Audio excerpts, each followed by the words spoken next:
এগিয়ে নেওয়া যাওয়ার দায়িত্ব পড়বে, যেটা স্বামীজিকে জানা ছাড়া অসম্ভব। স্বামীজির লেখাপড়া থেকেও সবচেয়ে গুরুত্বপূর্ণ যেটা দিকটা ছিল বা গুরুত্ব দিয়েছিল যে দিকটা, সেটা ছিল শরীর চর্চা। আমরা যেমন একটা গাছ যখন লাগাই, এই গাছ লাগানোর সময় আগে আমরা মাটিটাকে ভালোভাবে পরিচর্যা করি বীজটা লাগানোর সময়।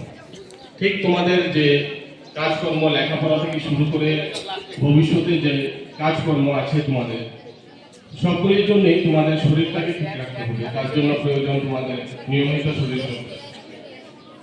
স্বামীজি তাই একটা বক্তব্যে বলেছিলেন যে গীতা পাঠ থেকে বর্তমান খেলা অধিক শ্রেয়। এটার মানে এটা না যে গীতা পাঠ করবে না কখনো। এটার মানে তুমি আগে নিজেকে তৈরি করো, তারপর তুমি অন্যান্য কাজগুলি তোমার দ্বারা অটোমেটিক এভাবেই হয়ে পড়বে।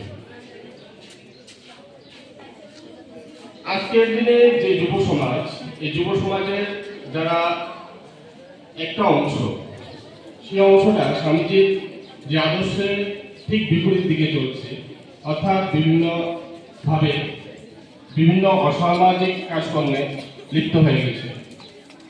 ওই জিনিসটা থেকে তাদেরকে মুক্ত করতে হবে এবং সামগ্রিক প্রচেষ্টায় সবার সম্মিলিত রূপে সেই জিনিসটা থেকে আমরা ওভারকাম করবো।